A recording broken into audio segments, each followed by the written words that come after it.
I've asked Dad to do a presentation on Indonesia work. They, of course, lived there for a little over 2 years actually, and this time, it was their third time living there full time. So anyway, he's going to do that, and appreciate all the great work. And it's only going to be a month and a half, and then I'll be there. So we're looking forward to all of that. So without further ado, Dan, and give it to you.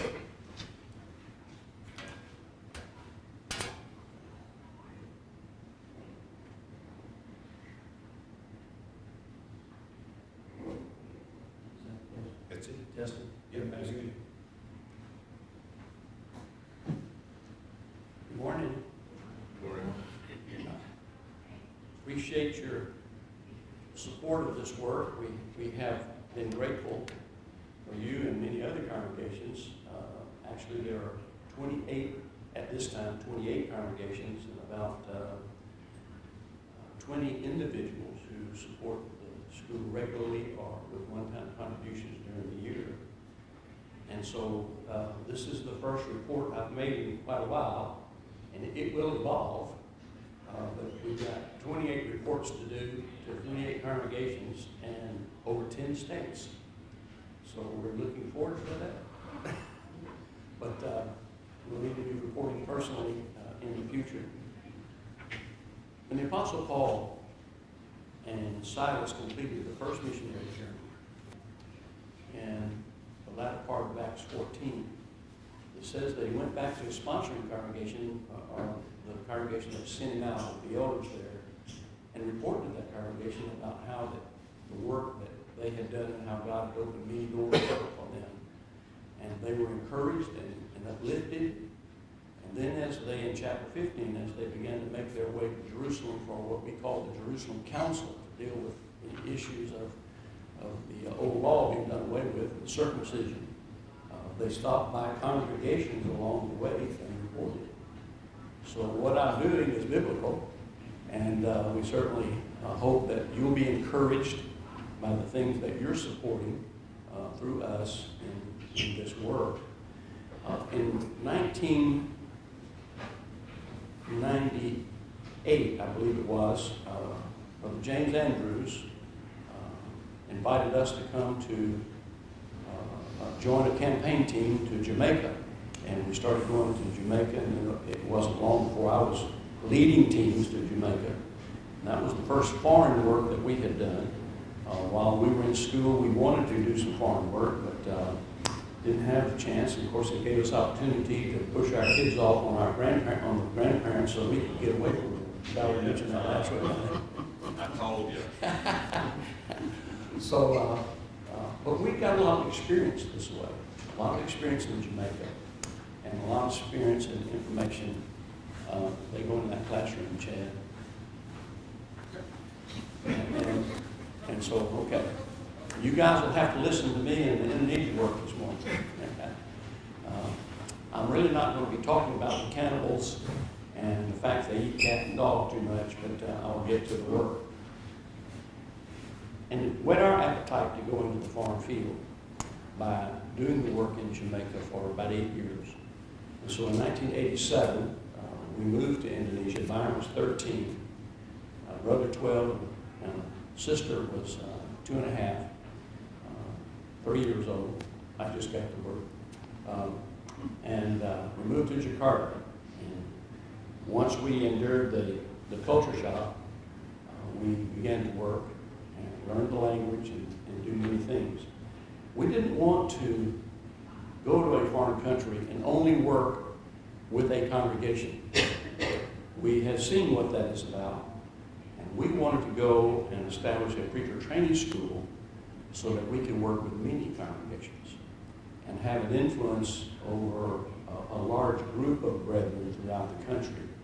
And it was slow going and continues to be just grinding it out day after day. But we're seeing a lot of good work being done by our brethren in Indonesia. And so we moved there in 1987. And so we have Lived in Indonesia off and on, Melanie 3 times, me 4 times. And in 1987, we were there for 5 years, came home for 6, while the boys were going to university, but I would go back for a month every year. And then we decided to go in 1998 for another 7 years, I believe. And then in 2020, I spent the year there building the buildings because we had to move the school. The climate in where we were in Lampung in southern Sumatra was getting a little more difficult. And so we felt we needed to move the school 2,200 miles away. And I'll show you a couple of maps here in just a moment. But, and we're glad we did, because we moved it to the only predominant non-Muslim province in Indonesia other than Bali. The island of Bali is Hindu. And we have a couple of congregations there. They struggled, and so we didn't want to go there, but we wanted to go to a place where we would be free to talk to people on the streets. We would be free to talk to people anywhere. We would be free to approach their homes and talk to them and discuss with them the Word of God. And one of the reasons, or one major reason, is so that our students in the school could get the evangelism training. They were not able to do that in where we were in Lampung in southern Sumatra because of the attitude of the people there. Indonesia is the largest, by population, Muslim country in the world. However, they're not under this Sharia law. They're not under Sharia law. They are a democracy. And so they're different from Saudi Arabia, Iran, Iraq, and places like that when you think of Islam. And so we could convert Muslims. We did. We converted a lot of Muslims. Matter of fact, the director, and I'll point him out in a few minutes, he was a Muslim until he was 15 years old. And it was when he was 15 years old that he heard the name Jesus Christ. So he lived in a village, everyone was Muslim, and that's all he knew. But we are grateful that he's there because of his background and knowledge of that religion, and to help others to grow and to understand that. And so we started the preacher training school in 89, after we were there a little over a year. And it is now in its 36th year, I believe. And it's going strong. And I'll show you some of what has been produced by our graduates and the work that's being done by our brethren. We're the only foreigners who worked in this school. After we established it, we've only used the Indonesian brethren to participate as teachers. We have part-time teachers like Byron going in June for a week, a little over a week, and a couple of weeks actually, basically, and he'll be teaching. Cookie went back in February and taught ladies, so we have things like this to help and encourage them. But the curriculum is demanding, and it develops them quite well in their understanding of the scriptures. So let's begin. Anybody here not know where Indonesia is? Anybody? Okay. Well, I'm going to show you anyway. Let's see.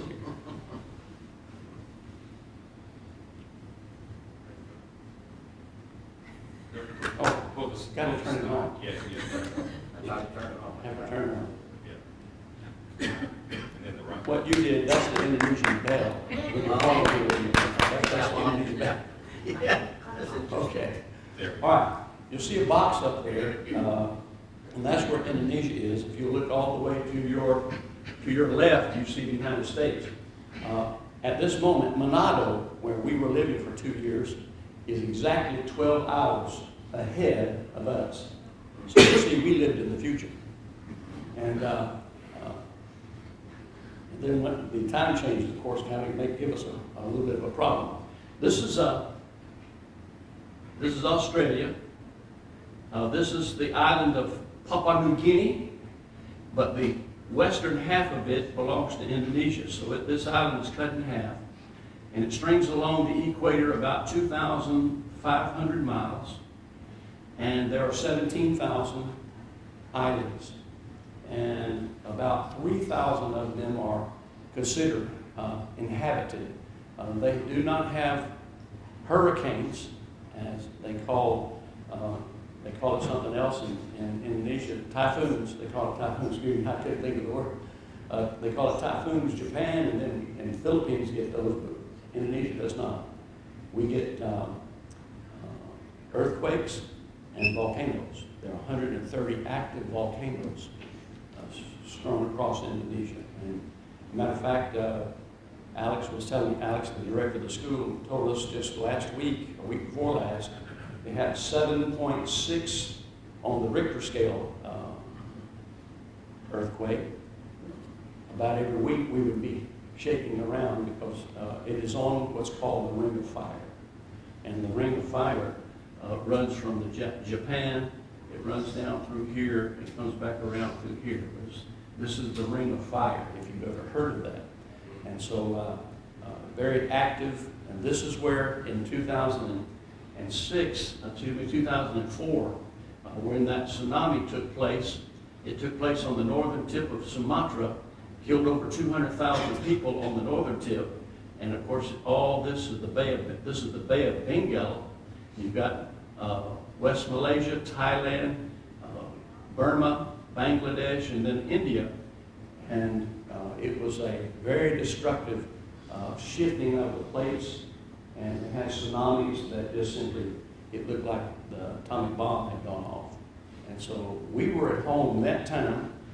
During that time, we were in the southern tip of Sumatra, where the school was at that time. We had no idea because it's 1,000 miles away. Some of these islands are very large, and you get into them, you think you're on a continent. And so we certainly do that. All right, because of the radical development of our province in Lampung, southern Sumatra, where you see the black star, we felt like we had to move the school and moved it to Manado. And as you see, Manado is in a funny-looking island, has some arms, that's called Sulawesi. And we're in North Sulawesi. And if you go straight up above that red star, you'll come to the Philippines. About the southernmost island of the Philippines is about 700 miles north of Manado. And so you can see, and over to this side, to the right, you see Papua, and that's the western half of Papua New Guinea. All right. In 2020, during the COVID issues, I moved to Indonesia. Melanie stayed here to take care of her parents in Wetumpka, Alabama. And our plan was I'd come home every 3 months. Well, when COVID hit, I couldn't leave the country unless I could. I could leave the country, but I couldn't go back. And it took about 10 months to build these buildings on this new property that we had Brethren helped us purchase in Manado, just below the Philippines. And so we're grateful for that. So we just endured and sacrificed we could still talk to one another, see each other on the internet. Isn't that wonderful? Brethren, when we moved to Indonesia in 1987, we would send a letter home. It would take 2 weeks. And if anybody wrote us, it would take 2 weeks. I was sending out my newsletter. I would send it to the sponsoring congregation in Birmingham, and it would take 2 weeks for them to get it. And by the time they printed it, everybody was already 2 or 3 weeks old, information. And so it's really wonderful to have some technology that can do it almost instantaneously. But this is the school building, and there's an apartment in this building where we live, and there is offices on the bottom floor. There's an auditorium in the top floor. You'll see it in there. There is classrooms and offices so that our staff have offices and we have classrooms. And so there's the hallway on downstairs coming in from the front door. This is the school office where they have a lot of work, do photocopying, do a lot of things from this area.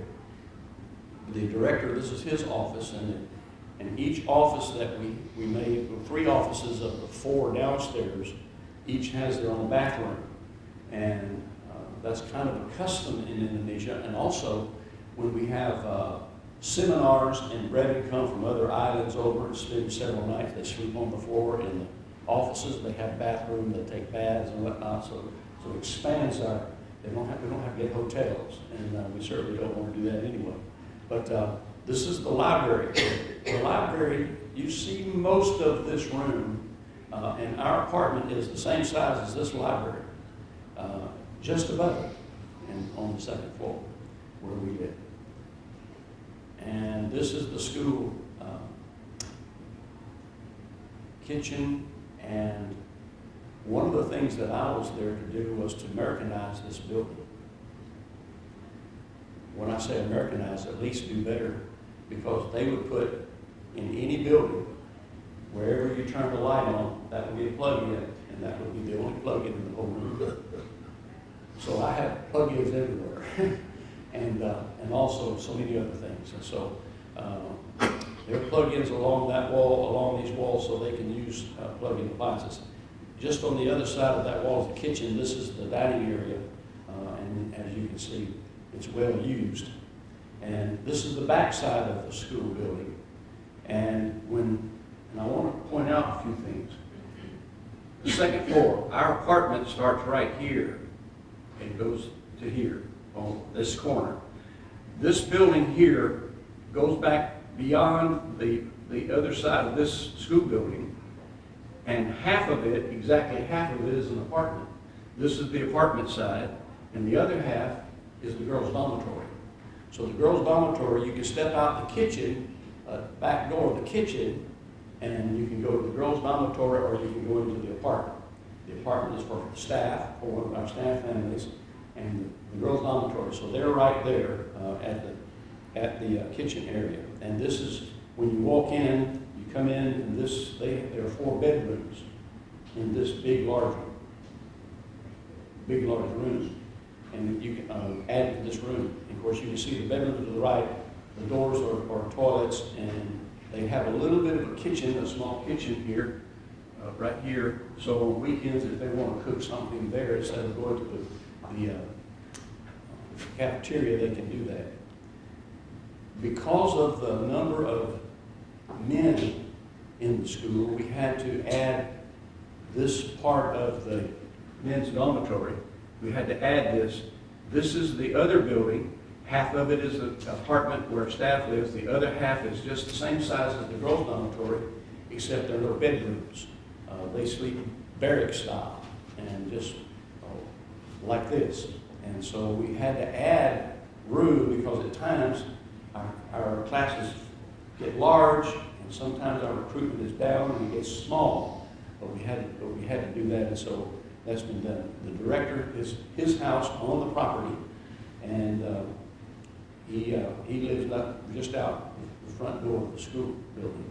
So we have a lot of, and while we were there, this house, a 2-bedroom home, is just in front of the girls' dormitory and the apartment there.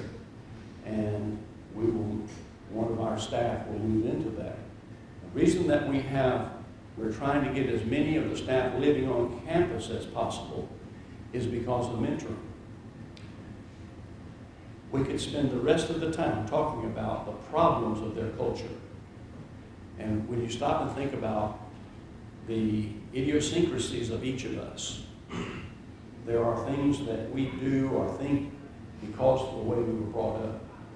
It has nothing to do with, it isn't a violation of Scripture, but it's just simply the way we think. And the same thing is true with every culture in the world. And they think literally. You would never tell a child in Indonesia to go pick up your room, because they would try to, how am I going to get a crane in here to pick this room up? Because they think literally. You wouldn't say, well, let's run to the store. They'd say, you've got a really nice automobile out here. Why don't we just go with the automobile? So you don't speak figuratively to them, and you have to learn all that. Well, anyway, it takes a lot of mentoring. We work it in the classroom, but also out of the classroom. With staff on the campus, the students are underfoot all the time. And we began to see a change in the way they think and the way they do things. And so we felt it was very important this time around, got into this new property to be able to house at least 4 of our staff. And so we'll have them there. They also, because of the Muslim culture, women are not treated well. Children are not disciplined. And because of that, it's good for these students to see how our staff treat their wives, how they raise their children, and how they do things for 3 years. And so we find that to be great. In 2 Timothy chapter 2, verse 2, of course, the Apostle Paul said, "The things that thou hast heard of me among many witnesses, the same commit thou to faithful men who will be able to teach others also." And so our goal was to teach men, to train men and women. We have women at the school, not as many.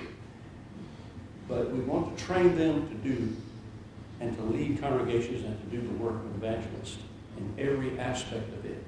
And so as we go through the next pictures, I want you to realize that what we're trying to do is not just inform them and teach them in the classroom, but also have them participate in the assemblies and the worship services and the Bible classes and things of that nature with the congregation. And so we want the congregation as developed as possible, and we certainly are grateful for that.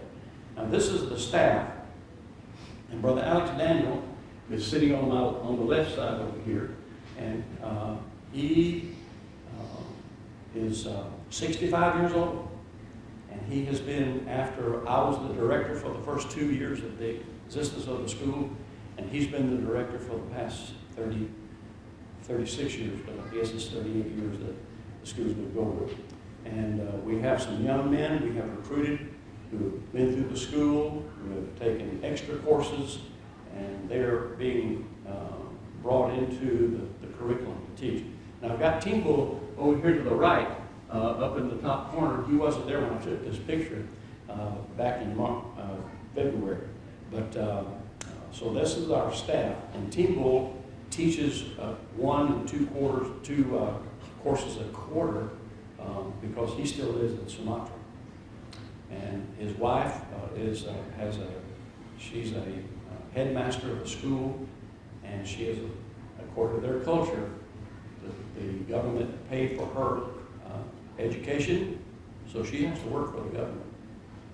And so she works as headmaster of the government school, and they don't seem to want to let her out of that contract until they get their money's worth. So he couldn't move with us.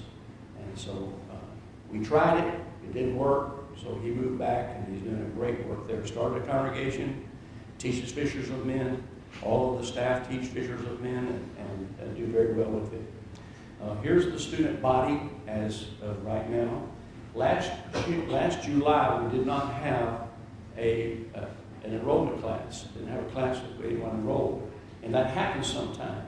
And so it's ebb and flow, and sometimes we'll have a large number of students. Sometimes we have a smaller number of students because it depends upon the congregations sending us students. It depends upon the congregations having men of that age and some women.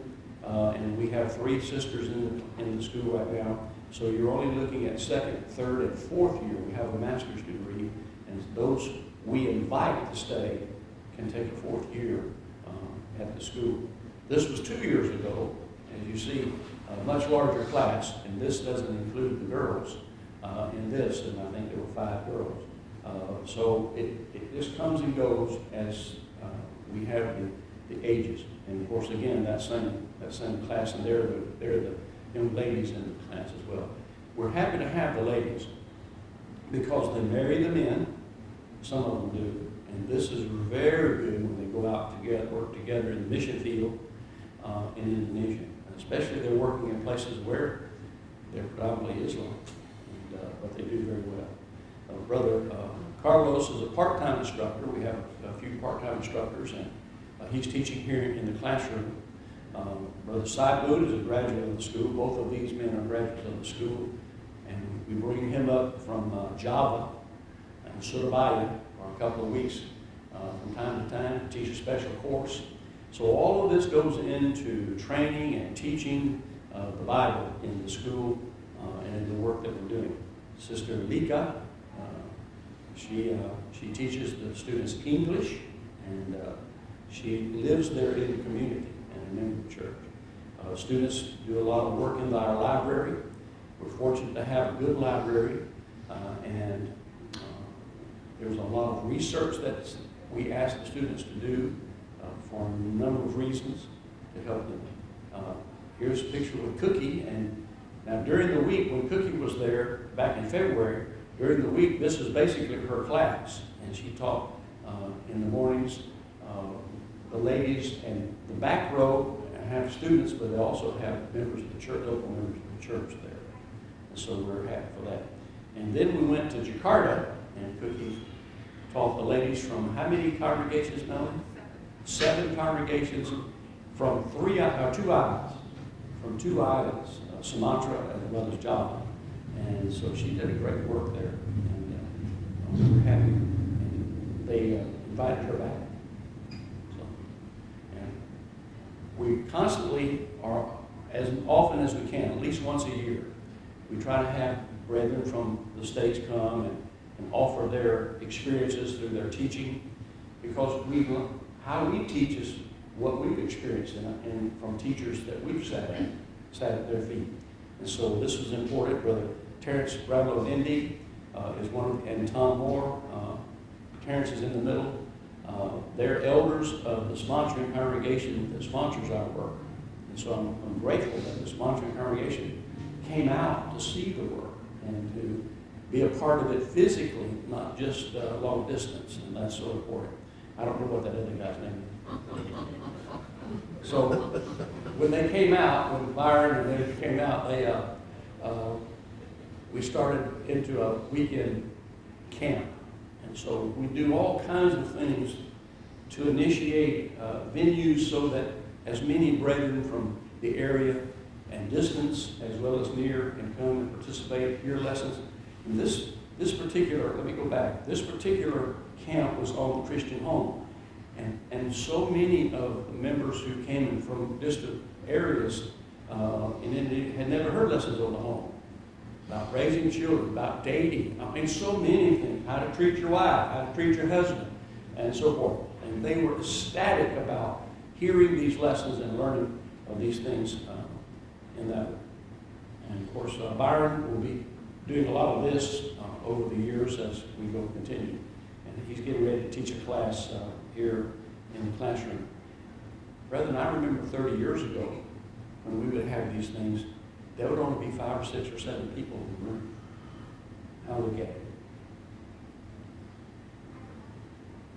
Once, maybe twice a year, we send a couple of our staff to Papua. That's the western half of Papua New Guinea. And we hope to develop interest and for them to send us their young men, even some women, to help develop the congregation there, because we don't have much influence, or haven't had much influence over the years in Papua, because we were all the way to the west side, and they're all the way to the east side. Well, now that we're closer to the east side, we will be able to have more influence upon these congregations and get their young men and women into school. And here's one congregation there in Papua and Jayapura, another congregation there. So it isn't always just classroom teaching. There's so many things to think about. And this staff has so many opportunities, and they take them. They participate in them in a large way. You know, in Mark 16, verse 15, Jesus said, "Go into all the world, preach the gospel to every creature." This has to do with evangelism also. And for the first 10 years, I had not taken fishers of men. And there was something missing, because many times in these preacher training schools in America, they don't train us how to walk up to a person, engage them, start talking about the Bible, see if we can get them interested in the Bible study, how to do that, the way to do that, the things to say, then get them in the Bible study and have an effective Bible study with that person to give them the opportunity to say yes or no about the truth. I'm a medical school preaching graduate, and I didn't have that. But we teach fishers of men in this preacher training school. And it is paying great dividends. And we started teaching, and I taught it for the first time in 1997. And all of the staff now teach it. And many of the young men who graduate from the school are able to teach this. We teach it twice a year, 1 year, and once the second year. So when our students come to the school, depending on what year they come in for the 3 years, they either take Fishers of Men curriculum 4 times or 5 times. It depends on which one they come in. And we're seeing a tremendous amount of growth compared to what we saw years ago. Also, when you think about a preacher training school should benefit the local church. We've got these men and women coming in, and we're training them to do the work of evangelists, we're training these sisters to teach children's classes and Bible classes for the ladies and things like this. And they should benefit that local work while they're there. And so with the evangelism training that they get through Fishers of Men, they're fulfilling their personal obligation as a Christian to do so. And we're seeing great growth in that. So we want better workers and congregation builders. Once they leave us, it's not over, it's just the beginning. And so in January of 2020, and I was there, had finished the buildings, and here's the auditorium. And we started with 29 people. As soon as we arrived, we had our first service here. This is a picture of it. This is what it's looking like now. And it's growing. I think they have, Alex told me last week, they had over 70 in attendance. And that's because of baptism. We don't have people coming in now like we do here from military transit. So we have to grow these congregations through teaching the gospel to the lost. We also, after we arrived there in 2024, they asked me to teach a class on the elders. We spent about 6 months, and they selected these 3 men, Brother Alex Daniel, and all 3 of these men are staff in the school with Alex Daniel and his wife Rita, John Rutu Ropilemba and his wife Marlena, and Harun Kamali and his wife Monica. And they have done a tremendous job. One of the problems in Indonesia is that many congregations, and I say many, there are only maybe 3 congregations in Indonesia have elders. And it's because many congregations have decided that we cannot have elders because you have to be perfect. That's their understanding. We had to break down that wall and build the understanding that if you had to be perfect, then why did God give a responsibility to have elders? And so many of them resolved to have the leadership as business meeting. Well, brethren, I don't know where that is in the Bible. Do you know where a business meeting is found in the Bible? I don't know where it is. Now, I recognize that until there are elders, there has to be a business meeting. I understand that. And it's not a sin until it becomes a sin. Now, think about that. If we decide, well, we're not going to obey God's plan of organization of the local church, brethren, that's become sin then. That's when business meetings become sin. And what business meetings do, not only in Indonesia, but I'm speaking in Indonesia as well as some that I have participated in myself, they fight, they argue. In some business meetings that probably never happened here, I know, what? Probably never happened here, but they get in fist fights. They do not conduct themselves like Christians. Well, now that they have elders, the members, they just keep shaking their heads and say, we never knew this could happen. We never knew we could have such peace. We never knew we could see the spiritual side of a congregation. Never knew that. So they're learning, and that's one of the things that we were able to accomplish in there. The congregation, along with the men and ladies in the school, visit the orphans' homes. Here we are, orphans' homes. Melly did a lot of work over the past 2 years training the ladies in making visual aids. I guess you can see now there's crocheting ability there with the Joseph coat. But she's really brought ladies' Bible classes along, children's classes, and this will happen and continue to be disseminated out throughout the brotherhood as time goes on. And so she's done a lot of work in that area. And Christiani is leading a children's song, so you see them over here following whatever they do. So they did a lot of work. She's done a lot of work. She's printed, written, and had help with producing visual aids. We call it alat peraga in Bahasa Indonesia.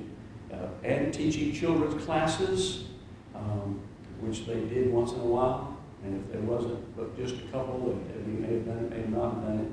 So there's so many things that they needed help with in regard to training. And our motto is, let's train them and let them do the work. Because we want to work ourselves out of a job. It's a lot cheaper that way. And so here's children with a product of their visual aid, and that says, God created all things. The children learning to give to benevolence and so forth and so on. So many things that we were able to do in training. Here's the prison ministry, and the students get to go and participate in that. And so when they go out, they can do that. All right? That clock is really fast, isn't it? No, it's wrong. Huh? The power went out, so the clock was wrong, so you gotta go back Okay, and clock. okay, good. I've got another hour. Yeah, What? you have 2 minutes. Okay. Okay. Here are the students and members of the church participating in folding tracts. They start giving out tracts, and the congregation members do this, the students do this. And so they're learning so many things. It's a preacher training school. They need to be trained in everything, participate in everything, not just sit in the classroom. And they're starting a new congregation. Now this particular congregation failed, but they participated in it for about 8 months before the person who owned the house died, and they couldn't have it there anymore, so they just moved back. But they're always seeking to start new congregations. This is so good for the students. Matter of fact, we have 2 graduates now that just started a new congregation in Papua, and so they know how. All right, Fishers of Men training. These are free classes twice, once a year, and once a year. They have classes, and they try to do 3 classes so that the local members can come and participate in taking the Fishers of Men. And by the time these students have had 4 of them, they know how to talk to people. They know how to develop how to teach people, or how to develop the study and then have the study itself. And so we're glad for that. And so here's some of the Bible studies that they've sent me. And I'll just go through them pretty quick. Staff and students and members of the church participate in these things.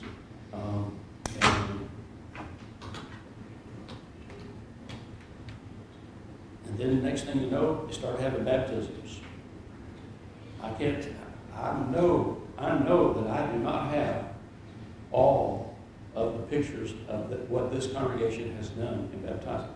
And brethren, these people have never heard of the church until we moved there. So, and finally, at Mellie's behest and constant badgering, they built a baptistry. And they've already used that a number of times, so we don't have to go to the swimming pool or the river or the sea anymore to baptize. And we're grateful for that. It's about training. I can do anything for the Lord with help in training to see how to do it. And that's a wonderful thing. The first 30 years of the work in Indonesia started in 1957. And I'm about through. I only have a couple more slides. When we arrived in 1987, here's where the congregations were. And if you see Papua was over here on this side, and Manado, there were 2 congregations in Manado when we arrived in 1987. And when I brought the Fisher of Men training course, evangelism training course to them in 1997, by 2001, the congregations began to grow because our graduates began to use it. And notice how, of course, the school was located right here, because you see all the congregations up and down Sumatra and over in Java, and then some in southern Sulawesi, and then a couple over here. Some of them have failed. But then what we hope is, now that we have moved here, now that the school is located here, we hope all of this is going to change as well. Plus we get recruiting from the western side of Indonesia as well. But there's still a lot of work to do. More than 40 cities in Indonesia with more than 1 million people. By the way, Indonesia is the 4th largest nation in the world. It has about 280 million people. And so you have India, over 1 billion, China, over 1 billion, United States, and then Indonesia, as far as population goes. So there's a lot of work to do. I hope that we'll all continue to pray for this work in every way. Thank you.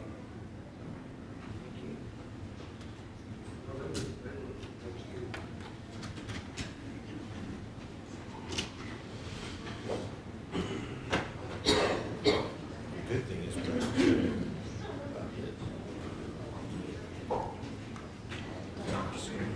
I got it.